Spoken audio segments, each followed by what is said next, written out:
Ассалаумағалейкум бауырлар. Мынау грецкий орех деп айтамыз. Бұның іші толған йод. Ана йод жетіспесе адамда неше түрлі жаман ауруларға шалдығады, білесіздер ғой. Сол үшін мынау мидың жұмыс істеуі үшін әсіресе анау зоб деген ауруларға өте күшті осыны.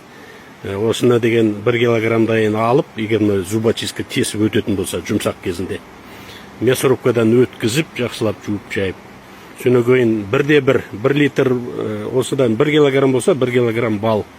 Сондай салып қойсаңыз, қазір мен үйге барып көрсетемін. 2 жыл болды, тағы бір банкасы бар. Так, кішкене қойшы. Болды, міне. Осындай болады, түрі. Бұдан да темный болады. Осы йод. Осыны мен йод деп айтам, бірақ көрдіңіздер, жаңа жаңғақ пен бал қосылған, бітті, басқа ештеңе қосылмайды. Деген таң атпастан ертең аш қарынға кішкентай чайный ложкамен 1 қасық жетеді. Ағзаңыздағы керекті мөлшерде 1 күндік норма йодты береді. Йод қана емес, бұның ішінде басқа да жақсы пайдалы заттар бар. Но в основном йод. Йод болғаннан кейін сіздің денсаулығыңызда күшті, теріңіз әйбет болады, шашыңыз да әйбет өсетін болады. Ең главный, ми жұмысы жақсарады, ой қабілетіңіз күшейетін болады.